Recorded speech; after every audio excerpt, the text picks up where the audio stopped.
अब ये जो बर्मन है ना, पहले में तो हमने देखा फर्स्ट पार्ट में सू एंड जॉन्सी और उनकी फ्रेंडशिप, और ये जो बर्मन है, ये जो नया कैरेक्टर है, ही इज 60 years ओल्ड, और ये एक पेंटर है, ये भी उन्हीं की तरह ही, क्योंकि पूरी जो कॉलोनी है, जो अपार्टमेंट है, वहाँ पे सारे पेंटर्स ही रहते हैं।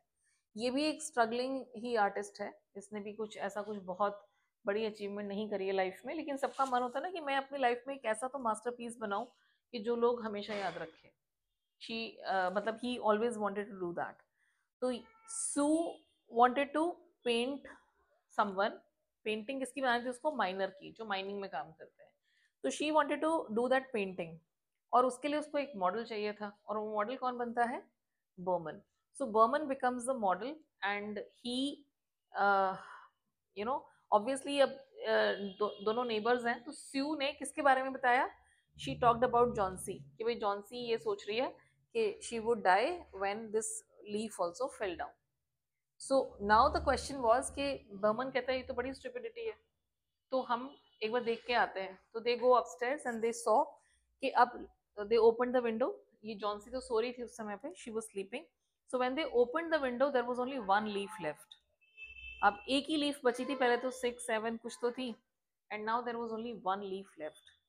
तो अब तो बिल्कुल ही चांसेस थे कि जो लास्ट लीफ है वो भी खत्म हो जाएगी। तो देन ही केम डाउनस्टेयर्स, और उसके बाद next day Johnsy open the window, she saw that वो लीफ अभी भी वहीं पे ही होती है, बट शी वॉज श्योर कि इट वुड फॉल। अभी नहीं गिरी है तो दोपहर तक गिर जाएगी, क्योंकि स्टॉमी नाइट है, एवरीथिंग। मतलब श्योरिटी देखो, नेगेटिविटी में भी इसकी इसकी श्योरिटी बहुत ज्यादा है। She is very much certain कि this would fall, very sure. लेकिन जब शाम तक वो लीफ नहीं गिरती है, then there is a repentance. फिर उसके बाद आता है यहाँ पे रिपेंटेंस। अब ये जो रिपेंटेंस है ये क्या है?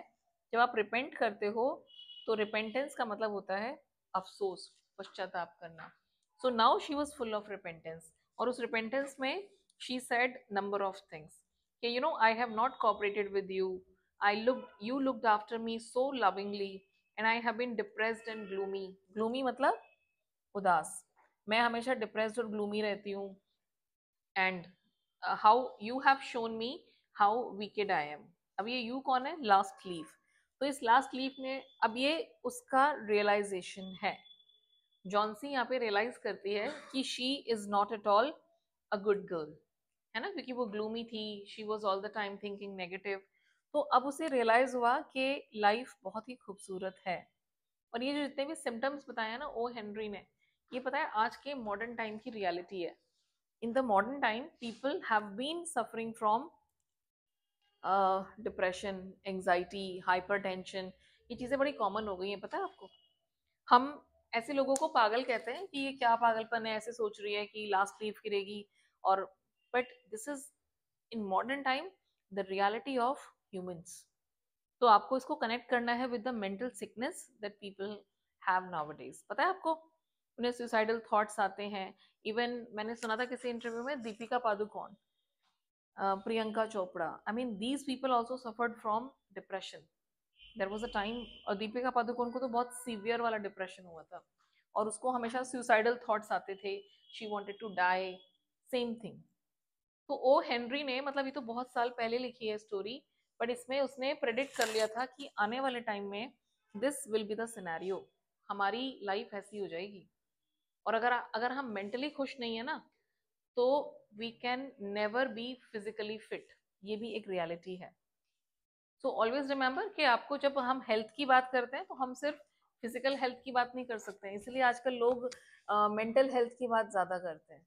सो this mental health is very important, so we have to give it more importance. समझ आ रहा है?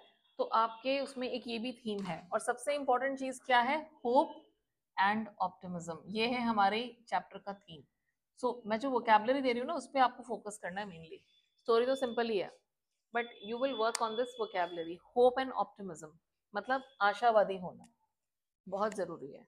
अगर आप अपने प्रेजेंट कंडीशन को देख के ही रोते रहोगे, तो we are never going to achieve anything in our life. आपको वो नहीं देखना है जो आप अभी हो। अभी क्या देखना है हमें? What we want to be. Think about it, और वैसे ही बिहेव करो। and then your life will be completely different. This is what you need to do. So hope and optimism, ये दोनों ही जो चीजें हैं, they this is the theme of this.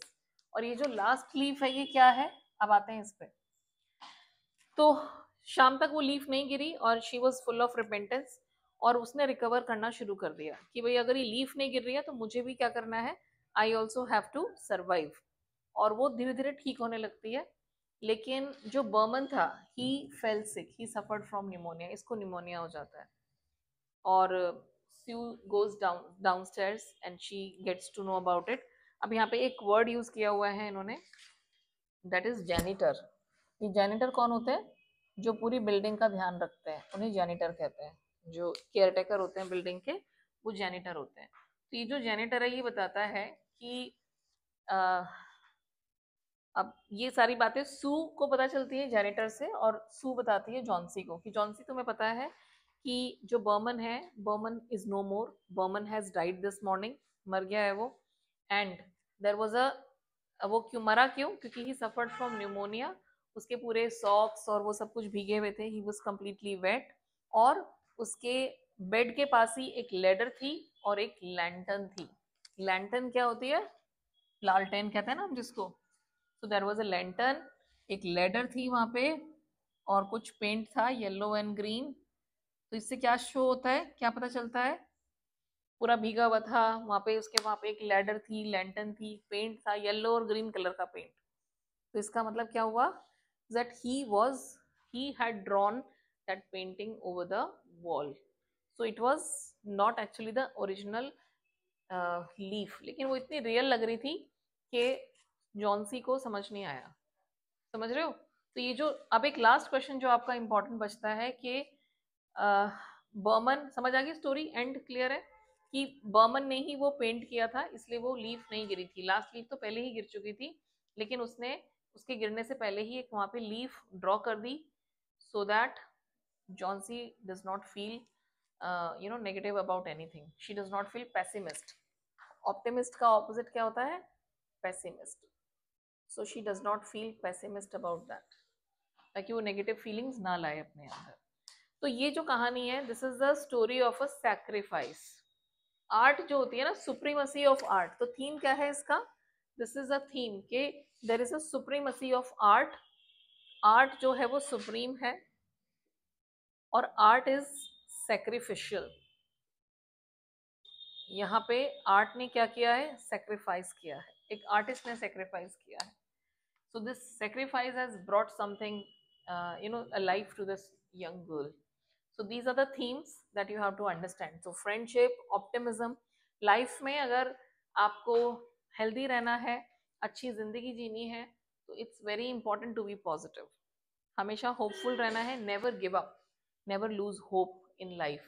ठीक है, तभी आप अपनी लाइफ जी सकते हो। And the best part is sacrifice for others. Best example, compassion, love, ये फीलिंग्स होना बहुत ज़रूरी है हमारी लाइफ में, हमारे हार्ट में, so that we can live our life to the fullest. So it's a beautiful story, heart wrenching story which talks about such things. तो बर्मन, स्यू, जॉन्सी, ये कैरेक्टर्स, इनको लर्न करो। ठीक है ना, एक बार read the chapter again and do it.